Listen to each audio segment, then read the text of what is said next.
El silencio en la oficina era ensordecido. Sabra el escritorio de Caoba. Entre papeles importantes y contratos millonarios, descansaba un simple sobre blanco. Nada más. Ninguna explicación. Ninguna despedida formal.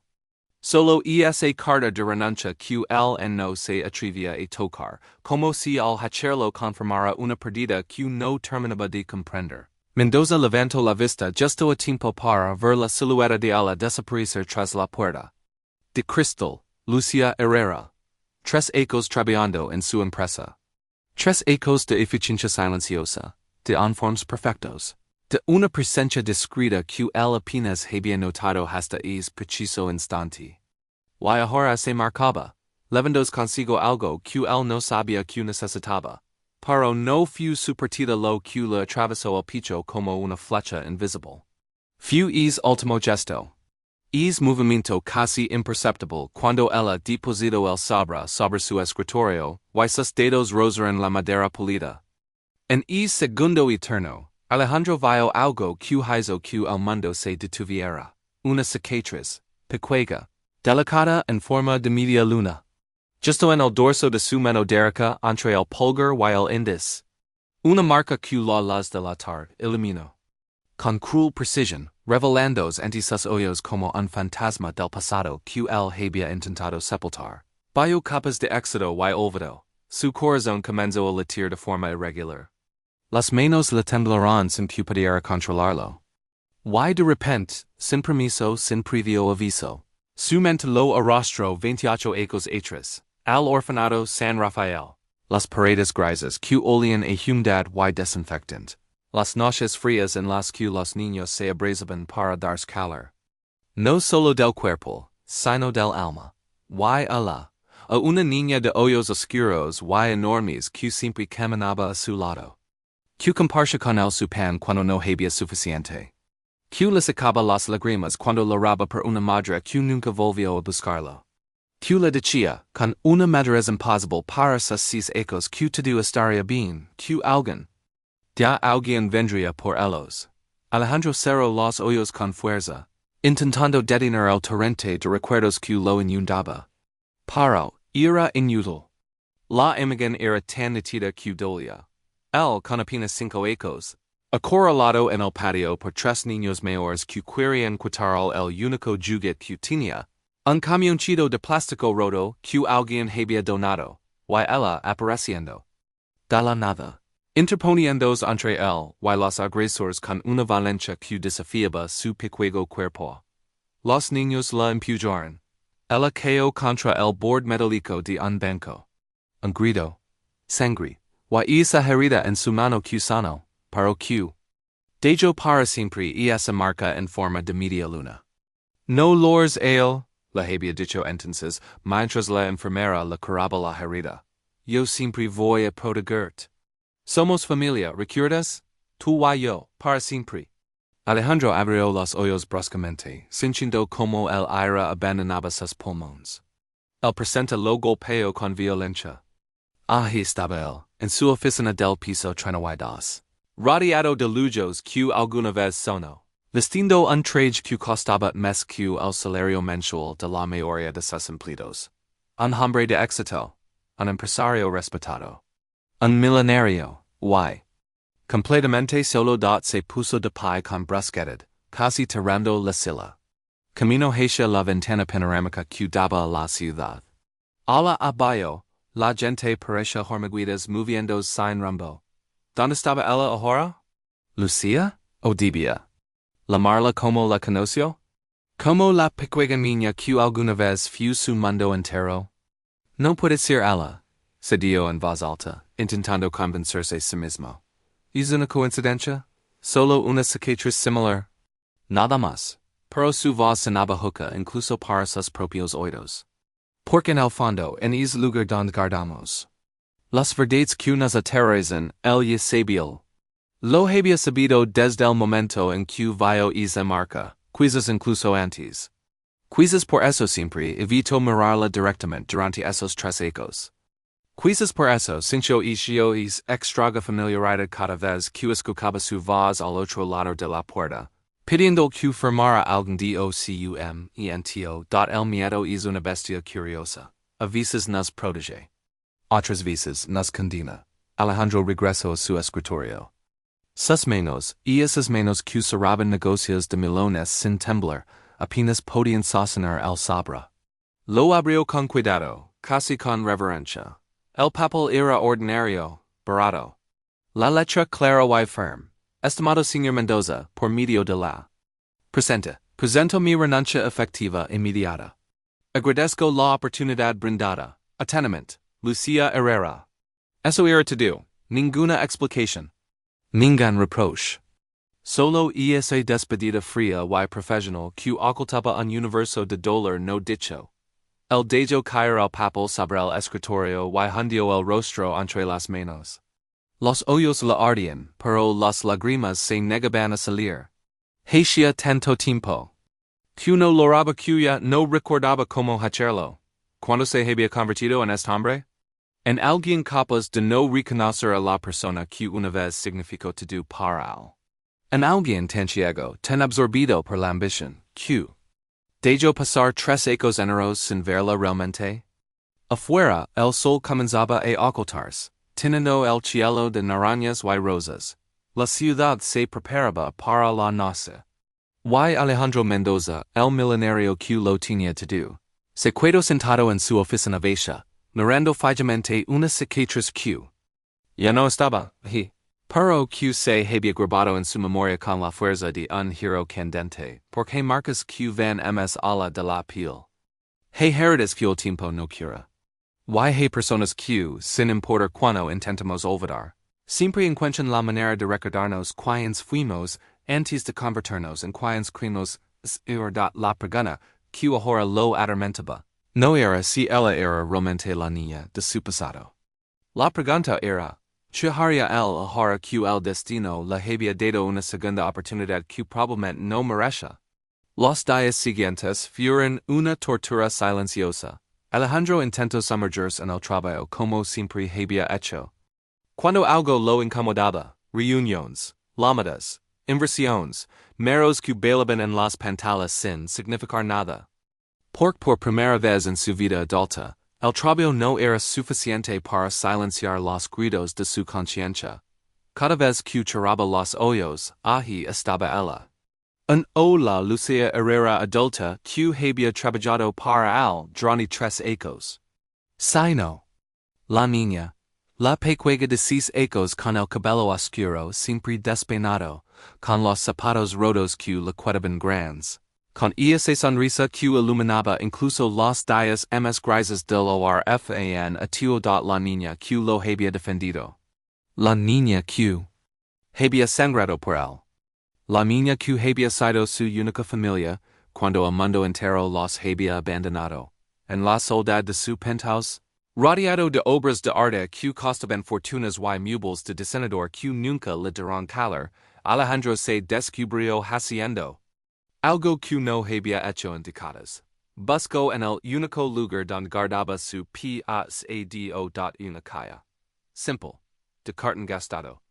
Escondida en el fondo de su closet, debajo de trajes italianos y zapatos hechos a mano.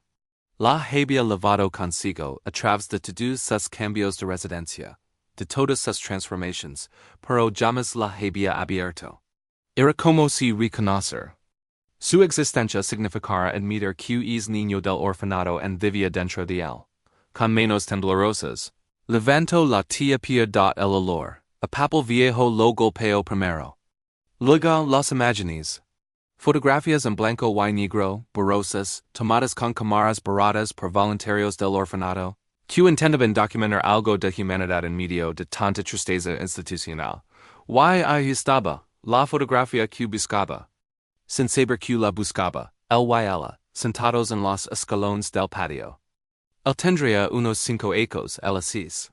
Los dos miraban a la cámara con esa seriedad que solo tienen los niños que han crecido demasiado rápido. Pero lo que hizo que el aire se le atascara en la garganta fue el detalle que ahora veía con claridad devastadora. La mano derecha de ella descansaba sobre su hombro. Y en el dorso de esa pequeña mano, vendada con gasa blanca, se adivinaba el volto de una herida recient. La fecha, escrita al reverso con tinta descolorida. Marzo, 1997, Alejandro. Recordaris dilators. Como si hubiera sido ayer no casi 3 décadas atrás. Ella acababa de salir de la enfermería Leeds. La herida en la dolía. Lo sabía porque la había visto morderse al labio para no lorar. Pero cuando él, consumido por la culpa, le dio que todo era su culpa, que ella no debería haberse metido. Ella simplemente lo abrazó. Tú harías lo mismo por mí, él, la había dicho con esa certeza inquebrantable. Eso hacen las familias, se prodigan. Familia. A palabra que él había perseguido toda su vida sin encontrarla realmente.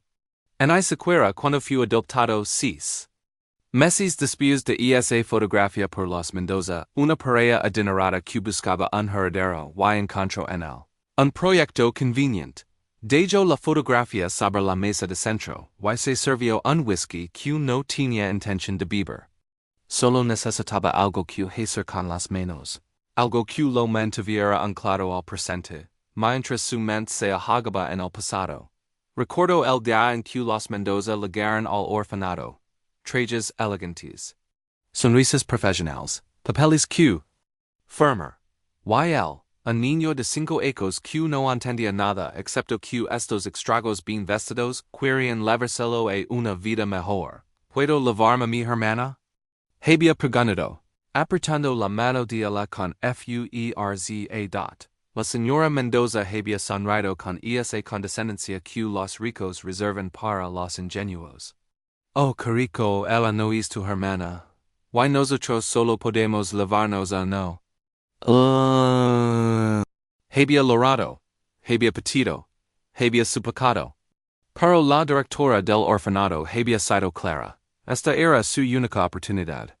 Las parejas como los Mendoza no aparecen todos los días. Debía irse ahora o quedarse para siempre. Y ella, su pequeña protectora, lo había mirado con esos ojos enormes llenos de lágrimas no derramadas y le había dicho, Vite él, vite y se feliz. Yo estaré bien. Cuando seas grande, vendrás por mí, lo prometo. Te prometo que volver. Había llorado él entre sollozos. Te lo prometo. Cuando sea grande y tenga dinero, vendré por ti. Pero nunca volvió. Los Mendoza no permiten visitas al orfanato. Decían pure importante cortar con el pasado para adaptarse adecuadamente a su nueva vida. Le cambiaron el nombre de pila por uno más distinguido. Le enseñaron a hablar diferente, a caminar diferente, a ser diferente. Y con el tiempo, avergonzado de su origen, asustado de decepcionar a sus nuevos padres, él dejó de preguntar. Dejó de insistir. Dejó de recordar al menos eso se dio a sí mismo. Ahora parado frente a esa ventana que daba a una ciudad que nunca dormía. Alejandro se permitió enfrentar la verdad que había estado evadiendo toda su vida adulta. No. Había olvidado. Había elegido no recordar. Por recordar dolió. Por recordar significaba admitir que había traicionado la única promesa que realmente importaba al día siguiente. Algo dentro de él se quebró, o quizás se reparó. No estaba seguro. Llamó a Patricia, su asistente personal. Le pidió. Algo que nunca había pedido. El expediente completo de Lucía Herrera. Education. Historia laboral. Dirección. Todo da Patricia, eficiente como siempre, le entregó la carpeta en menos de una hora. Y Alejandro pasó el resto de la tarde leyendo la vida de una mujer la que había ignorado durante 3 años. Estudios básicos completados, ninguna. Universidad, trabajos múltiples desde los 16 años. Madre soltera de una niña de 7 años llamada Sofía Leeds. Sin familia conocida.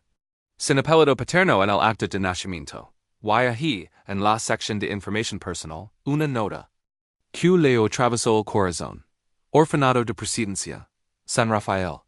Ecos de Residencia, 1994 to 2005. Once ecos. Ella había pasado once ecos en ese lugar. Once ecos esperando que alguien viniera por ella. Once ecos en los que él pudo haber vuelto. haber buscado, haber cumplido su promesa. Pero no lo hizo. Alejandro. Cerró la carpeta y apoyó la frente contra el cristal frío de la ventana. Afuera, la vida continuaba, autos, gente, rutinas. Todo seguía girando como si su mundo no se estuviera desmoronando. ¿Cómo pudo no verla? ¿Cómo pudo pasar 3 ecos enteros junto a ella sin reconocer esos hoyos? Sin escuchar en su voz. El eco de aquella niña que le cantaba canciones inventadas para ayudarlo a dormir las noches en que las pesadillas lo atormentaban? La respuesta era tan simple como dolorosa. Porque no quiso ver. Porque mirarla de verdad significaba enfrentar al niño que había sido. Al niño que abandonó junto con todas las promesas en las puertas del orfanato San Rafael. Y ahora ella se había ido. Sin reproches, sin reclamos, sin siquiera dar la oportunidad de explicar lo inexplicable. El teléfono sobre su escritorio pareció mirarlo con reproche. Tenía su número, su dirección. Podría llamarla, buscarla, pero ¿contra derecho? ¿Contra cara se presentaría ante ella después de 28 ecos de silencio? El miedo es paralizante. Pero el arrepentimiento es peor. Y Alejandro Mendoza estaba descubriendo que todo el dinero del mundo no podía comprar lo único que realmente anhelaba. Una segunda oportunidad para hacer las cosas bien. Pasaron 2 semanas de agonía silenciosa. 2 semanas en las que Alejandro se despertaba cada mañana con la misma resolución. Hoy iré a buscarla. Hoy tendrá el valor. Hoy finalmente haré lo correcto. Y cada noche se acostaba con el mismo peso aplastante de la cobardía. Habiendo encontrado 1000 excusas para posponer lo inevitable. ¿Qué? ¿La diría? ¿Cómo empezar una conversación después de casi 3 décadas de abandono? Hola, soy el niño que prometió volver por ti y nunca lo hizo. Sonaba patético incluso en su propia mente. Perdóname por olvidar mientras construía un imperio. Era insultante en su honestidad brutal. No había palabras suficientes. No había disculpas que pudieran reparar 28 ecos de ausencia. Sus noches se llenaron de insomnio. Se encontraba caminando por su penthouse a las 3 de la madrugada, mirando por las ventanas una ciudad dormida que parecía burlarse de su inquietud. El éxito que tanto había perseguido ahora la sabía ceniza. ¿Para qué había trabajado tan duro? ¿Para qué había sacrificado todo, inclinando su humanidad si al final estaba completamente solo? Los Mendoza, sus padres adoptivos, habían muerto hace 5 ecos. Él había logrado en su funeral no por amor, sino por obligación social. Nunca hubo verdadero afecto entre ellos. Él fue un proyecto, una inversión. Un heredero convenient que aprendió bien su papel pero nunca sintió que pertenecía. Las mujeres que pasaban por su vida lo hacían atraídas por su cuenta bancaria. No por quien era realmente. Y él las dejaba sin dolor real, porque sabía que ninguna conexión era genuina cuando estaba construida sobre el dinero. Amigos tampoco tenía. Solo contactos de negocios. Gente que sonreía y esencia y lo llamaba amigo. Mientras calculaban que podían obtener de él. Su vida entera había sido una actuación. Un papel que interpretaba a la perfección. El empresario exitoso, el millonario seguro de sí mismo, el hombre que lo tenía todo. Pero ahora, enfrentado con la verdad de esa cicatriz en forma de media luna, toda la fachada se desmoronaba. Una noche. Después de otra reunión vieja con inversionistas que solo veían meros donde él intentaba encontrar propósito. Alejandro hizo algo que nunca hacía. Conducir sin rumbo por la ciudad. Sus manos guiaban el volante casi por instinto. Sin que su mente consciente participara en las decisiones. Cales. Semáforos. Vueltas aleatorias. Hasta que se encontró estacionado frente a un edificio que conoce solo por un papel en un expedient. El edificio donde vivía Lucía Letters no era un barrio peligroso, pero tampoco era el tipo de zona que Alejandro frecuentaba. Edificios antiguos de 5 pisos con fachadas que necesitaban pintura y balcones donde la ropa se secaba al viento. Vida real, gente real. El tipo de autenticidad que su mundo de cristal y acero había erradicado hace mucho tiempo. Apagó el motor pero no salió del auto. Preguntando si ella también tenía insomnio. Si ella también pasaba las noches recordando. ¿Lo habría reconocido? Sabía ella quién era él realmente. Otros ecos de interacciones profesionales frías habían borrado al niño que alguna vez conoció. El pensamiento lo aterrorizó más de lo que esperaba. ¿Chera peor? Que ella no lo hubiera reconocido y simplemente renunciara porque encontró en mejor trabajo? O que se lo supiera y renunciara porque no podía soportar estar cerca de alguien que la había traicionado tan profundamente. Su teléfono vibró. Un mensaje de su asistente recordando una reunión importante mañana temprano. Negocios, siempre los malditos negocios. Como si algo de eso importara realmente. Alejandro miró el teléfono por un largo momento. Luego, hizo algo que sorprendió incluso a él mismo. Lo apagó completamente. Por primera vez en 15 ecos. El trabajo tendría que esperar, pero el valor para salir del auto y tocar esa puerta no llegaba. Así que se quedó allí. Un hombre de 43 ecos sentado en un auto que costaba más que lo que la mayoría gana en 5 ecos. Paralizado por el miedo de enfrentar su propio pasado, los recuerdos seguían llegando, implacables. Recuerdo la última vez que la vio en el orfanato. El día que los Mendoza vinieron a recogerlo. Ella no logró frente a él, pero cuando miró atrás desde la ventana del auto, la vio desmoronarse en los escalones, abrazada a sí misma, tan pequeña y tan sola, y él había prometido. Con cada fibra de su ser de 5 ecos, había prometido. Que volveríales.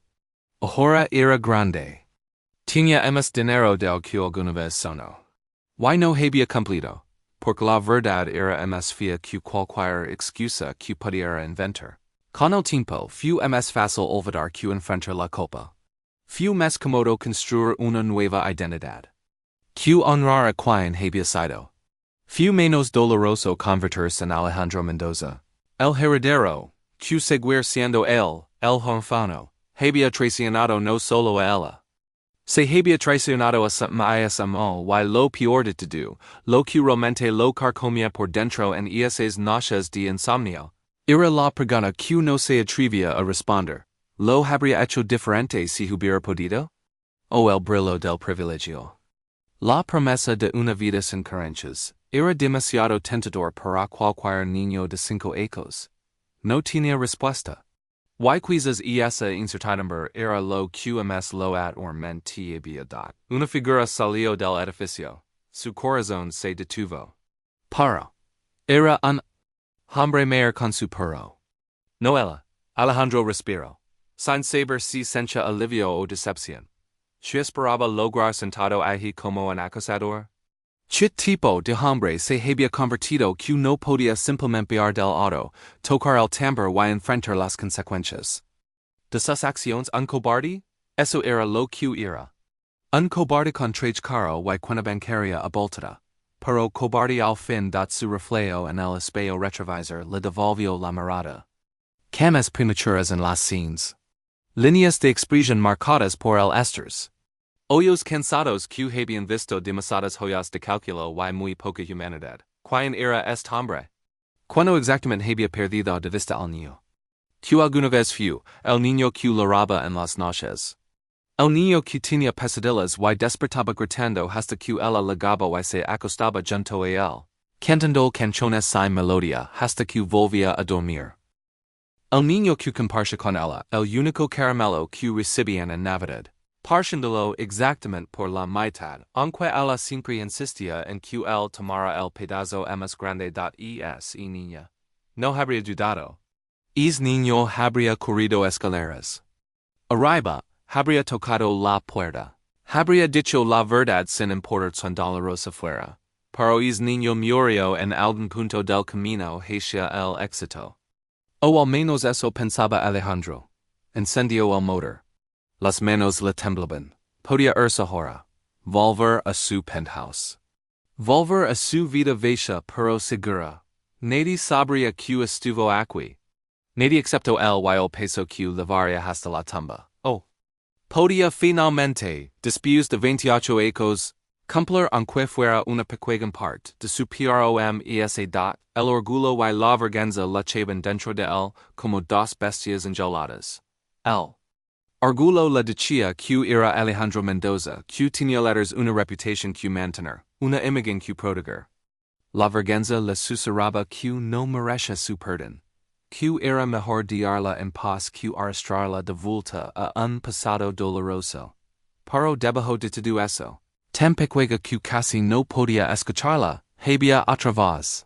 La voz del niño que alguna vez fue. Y esa voz decía una sola palabra, una y otra vez. Cuídate. Alejandro apagó el motor nuevamente y reclinó el asiento.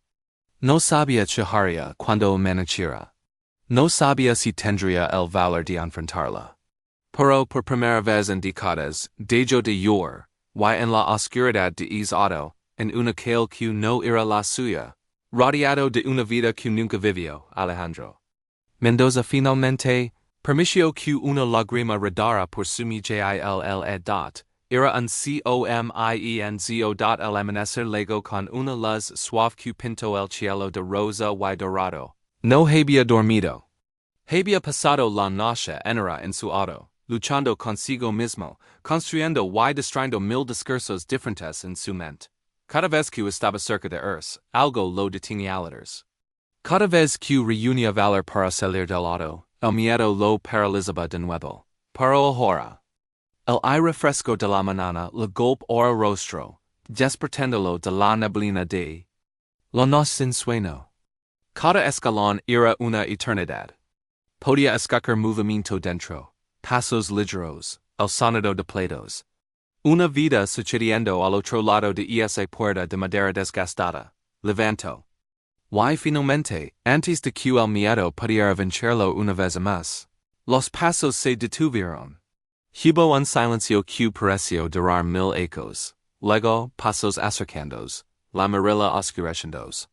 Con el cabello recogido en una cola de caballo. Tan diferente de lo empleado profesional que había visto en su oficina. Y al mismo tiempo, tan dolorosamente familiar. Los ojos de Lucía se abrieron con sorpresa. Luego con confusión. Y finalmente, con algo que podría haber sido reconocimiento o tal vez solo cautela. Las palabras que había ensayado toda la noche desaparecieron de su mente. Las cicatrices en mano. Vio como ella bajaba la mirada instintivamente hacia su mano derecha. Hacia esa marca en forma de media luna que había revelado un secreto guardado durante décadas. Apenas un susurro tembloroso, Lucía lo miró fijamente. Sus ojos, esos ojos oscuros y profundos, se llenaron lentamente de lágrimas. Y en ese momento Alejandro supo que ella sabía. Había sabido todo el tiempo. Defendiendo a alguien, respondió ella con voz quebrada. Defendiendo a un niño pequeño que me prometió que volvería cuando fuera grande. Las palabras golpearon a Alejandro con la fuerza de un tsunami. Sus rodillas casi cedieron. Las lágrimas que había contenido durante 28 ecos finalmente encontraron su camino, rodando por sus mejillas sin vergüenza, sin control. Lo siento, fue todo lo que pudo decir. Lo siento tanto, tanto, tanto. Y entonces Lucía hizo algo que él nunca esperó, algo que no merecía. Dio un paso adelante y lo abrazó. No fue un abrazo feliz. Ella temblaba contra él, sollozando con una intensidad que parecía venir de lo más profundo de su alma. Esperé, dijo ella entre lágrimas. Esperé tantos ecos él. Cada día miraba hacia la puerta del orfanato pensando que tal vez hoy serías tú quien vendría letters. Pero nunca legaste el nombre. Ese apodo que nadie había usado en décadas, él, tan simple, tan cargado de memoria. Lo sé, respondió él, abrazándola con fuerza, como si pudiera revertir el tiempo solo con esperar lo suficiente. Lo sé y no tengo excusa. Se quedaron así, abrazados en el umbral de esa puerta, dos adultos llorando por los niños que habían sido, por los ecos perdidos. La misma mano con las cicatrices que lo había cambiado todo. Entra, dio ella con voz ronca. No podemos hacer esto en el pasillo. El departamento era pequeño pero limpio. Muebles viejos pero bien cuidados. Fotografías en las paredes. Una mesa con telas y una máquina de coser cerca de la ventana. Y en el rincón juguetes. Los juguetes de una niña. Tu hija, dio Alejandro, recordando el expediente. Lucía Asensio. Sofía está en la escuela. Es una buena niña. Se centran en un sofá que había conocido mayores días. Entre ellos, 28 ecos de silencio pedían ser lenados. Con palabras. ¿Cuándo? Comenzó Alejandro. El primer día letters. Vi tu nombre en los documentos de contratación. Alejandro Mendoza, el apellido era diferente pero tu nombre. Y cuando te vi en persona, tus ojos, los mismos ojos del niño que conocí. Las palabras dolieron. Porque eran verdad. ¿Por qué no dices nada? Preguntó él. Porque tú no me reconociste, respondió ella simplemente. Y eso me dio todo lo que necesitaba saber. Tú ni siquiera me miraste realmente. No una sola vez en 3 ecos. Alejandro quiso defenderse, explicar que había estado ciego, que había construido muros tan altos que no podía ver más allá de ellos. Pero, ¿qué diferencia hacía? El resultado era el mismo. So que esas palabras no son suficientes. So que no puedo devolverte esos ecos. Me convertí en alguien que no reconozco. Lucía lo miró con esos ojos que habían visto demasiado dolor para su edad. ¿Sabes lo que fue más duro? No fue que no volvieras. Los niños permiten cosas que no pueden cumplir todo el tiempo. Eso se dolió. Lo mismo para ti que para mí.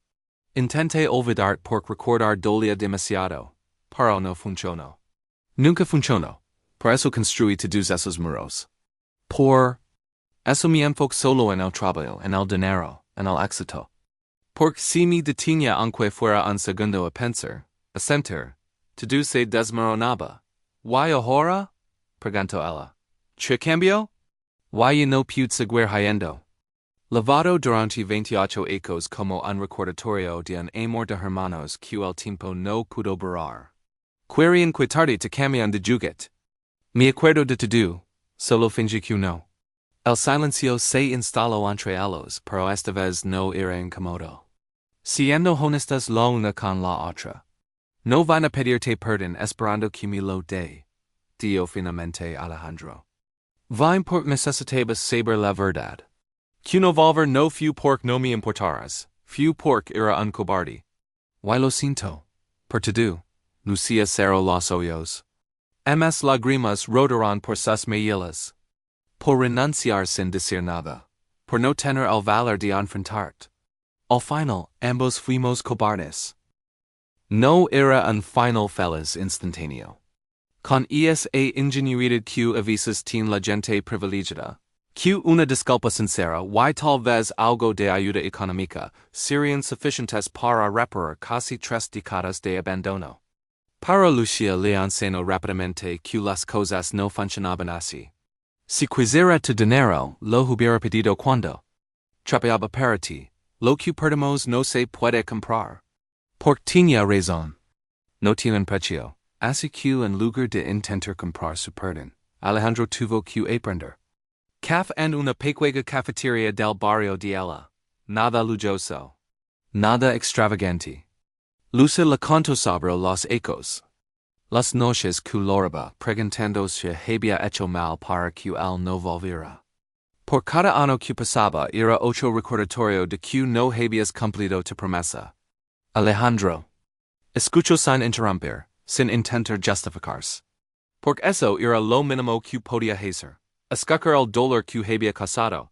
Él también compartió su historia. De cómo lo moldearon para ser alguien completamente diferente. Le habló de la soledad que sintió, incluso en medio del lujo, de cómo ninguna cantidad de éxito pudo llenar el vacío que dejó cuando la traicionó. No es una excusa, aclaró. Solo es la verdad, fue débil.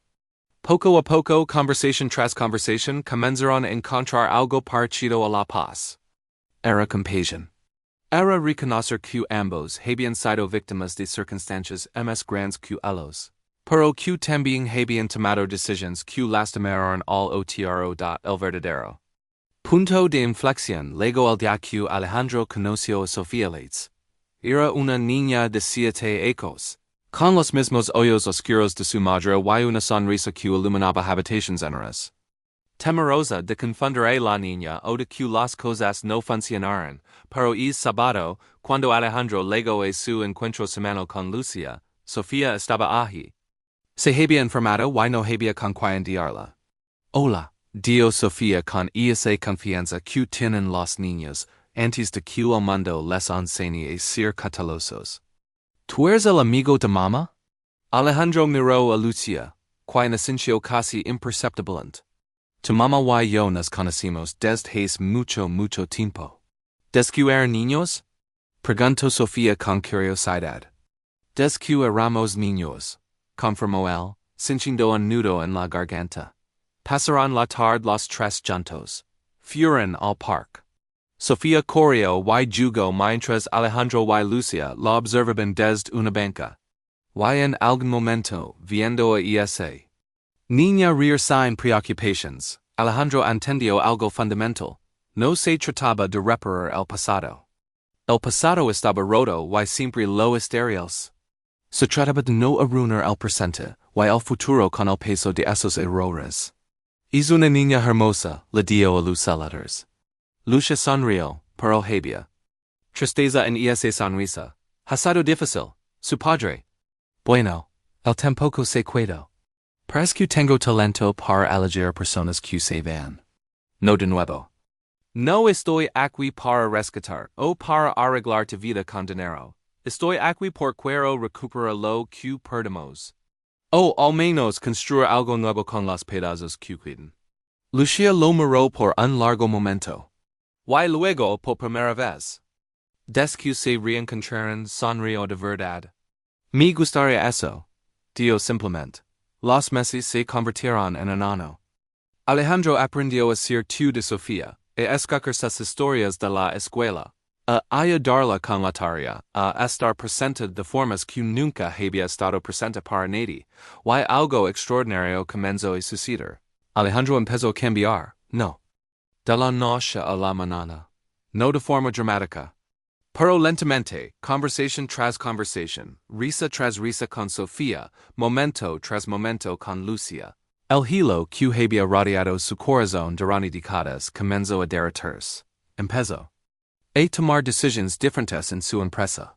Comenzó a ver a sus empleados como personas, no como recursos.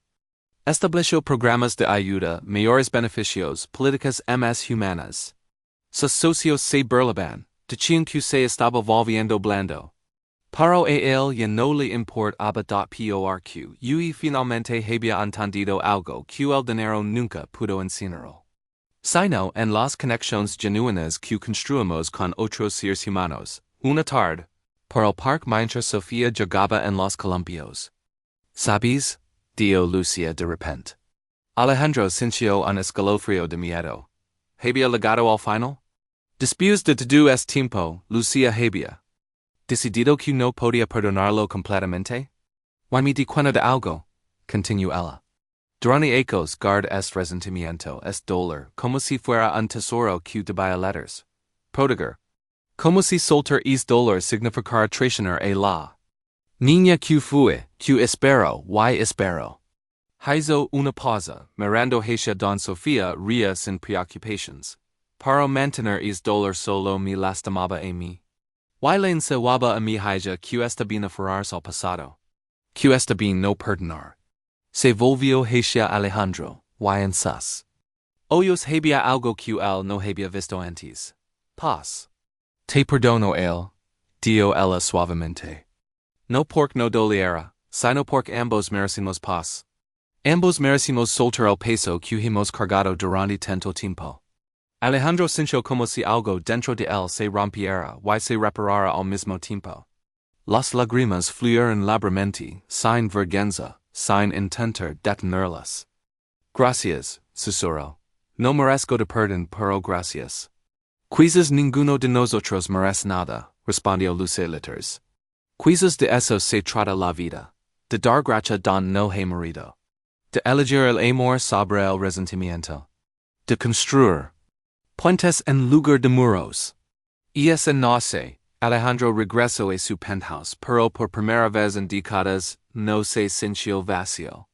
Se sentó junto a la ventana, mirando las luces de la ciudad, y sacó la vieja fotografía del orfanato. Mira bien a la cámara.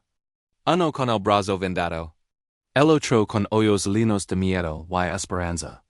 Ambos demasiado pequeños para entender que la vida los llevaría por caminos separados, pero que el destino, de la forma más inesperada, los reuniría nuevamente. Alejandro toca suavemente la imagen con el dedo, trazando la silueta de esas cicatrices que había revelado un secreto que cambió. Las marcas que llevamos no siempre están en la piel. Algunas están grabadas en el alma, invisibles pero profundas. El dolor puede dar cicatrices que nunca sanan completamente. Pero a veces, si tenemos suerte, si somos lo suficientemente valientes, esas mismas cicatrices pueden convertirse en recordatorios no de lo que perdemos sino de lo que recuperamos. No todos los finales son felices. Pero algunos son reales. Y en su realidad, en su honestidad imperfecta, hay una belleza que ningún cuento de hadas podría capturar. Alejandro había pasado décadas construyendo un imperio, acumulando riqueza, buscando éxito. Pero solo cuando perdió todo eso de vista. Cuando finalmente se permitió ser vulnerable, cuando eligió la conexión sobre el control, encontró lo que realmente había estado buscando todo el tiempo, un hogar.